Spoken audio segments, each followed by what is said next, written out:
Tapno maamuan tayo ti dito nakamat a report may panggap di tangay San Nicolas, Ilocos Norte. Taapay-apay mo't nga love triangle tapos tinang papatay pulis. Paunay met dito ka kina ananan. Sinot na kin original ni pulis no sa bali jay saan? Kukuan kagawad. Ana, kasunod ti anana. Pagbait lang nga dati another relationship da. Nyamot dito nga alain teman amo yan, ti pakabuklan. Di detalye ka dati na nakamat a report manipod di tangay San Nicolas, Ilocos Norte. Ti panakapapatay ti may sa kagawad. Ken online accounting staff. Teman amo yan ti report ni Idol Lawrence. IFM News. IFM News. Police report.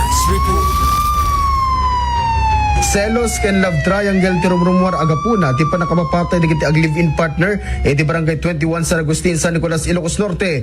Basar ti pagpako ng impormasyon ng purok ati PNP San Nicolas ket kalpasan tinaisayangkat a manhunt operation iti Malim Kalman ket natiliwdan ti suspect a maysa a pulis ti Ilocos Norte Police Provincial Office a residente iti Badok, Ilocos Norte. Malagip nga iti Malim Kalman ket napaltupaltugan digiti ag live-in partner babayan iti maysa a nakamotorsiklo ati amuda ket ag deliver ti parcel na amuan adagiti biktima ket kagawad idinto ti babae ket online accounting staff. No pay awan ti connection na ket naamuan nga kasinsi ti napapatay a kagawad ket tinabagko-bagkong a babae idi kalabes. Sumangsango ti suspect iti kaso a murder. Para iti IFM News, Idol Lawrence Martinez, Tatak, RMN.